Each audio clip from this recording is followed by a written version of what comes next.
Yang namanya teknologi itu sekarang adalah suatu hal yang inevitable, nggak bisa dihindari deh. Itu harus kita terima.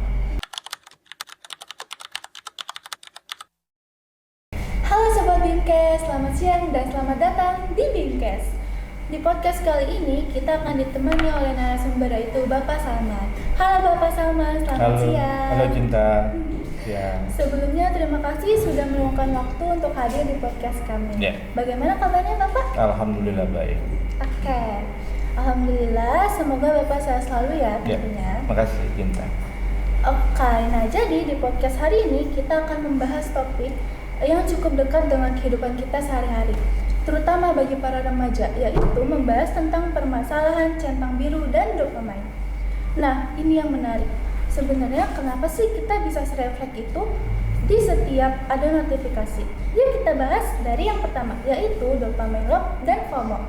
Oke Bapak, hal pertama yang ingin saya pertanyakan yaitu kenapa orang-orang tuh kalau baru ada bunyi ting dikit tangannya langsung nyari HP?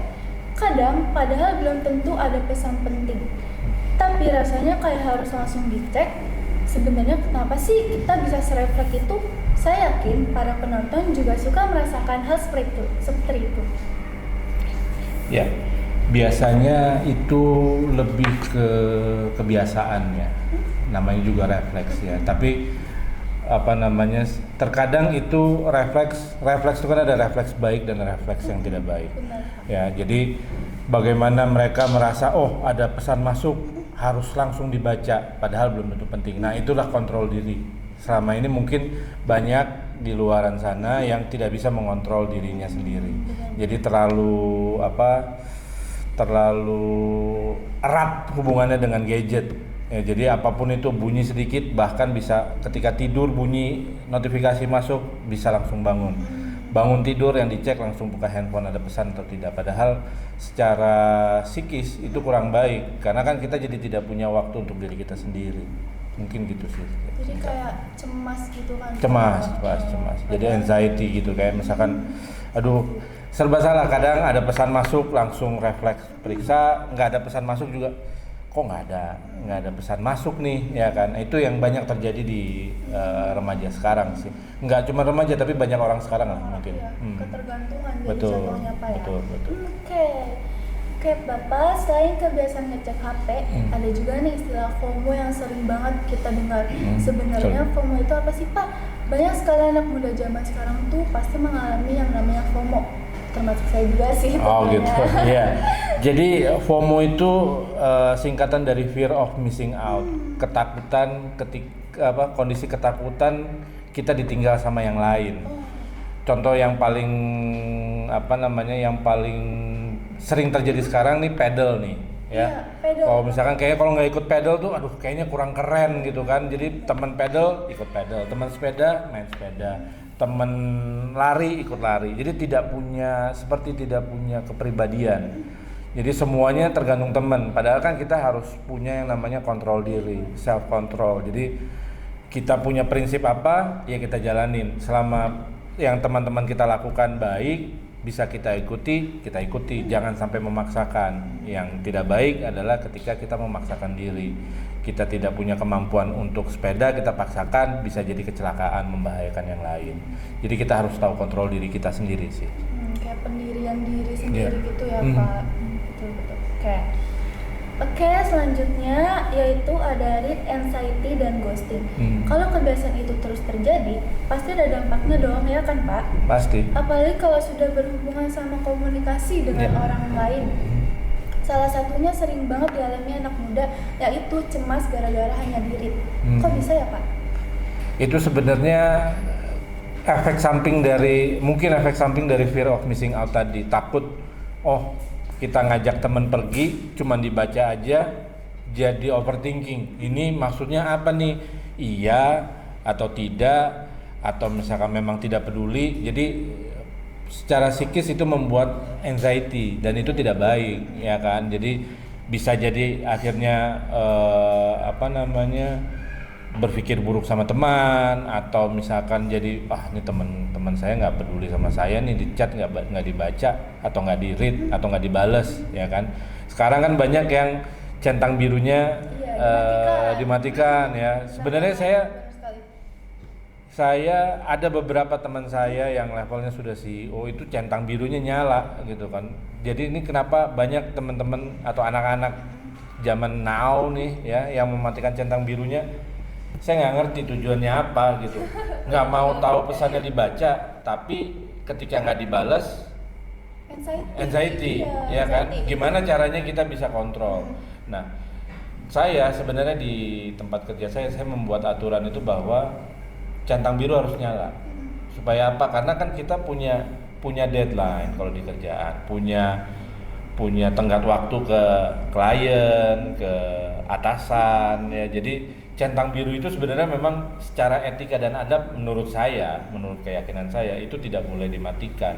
Karena itu bagian kita menghormati lawan bicara kan.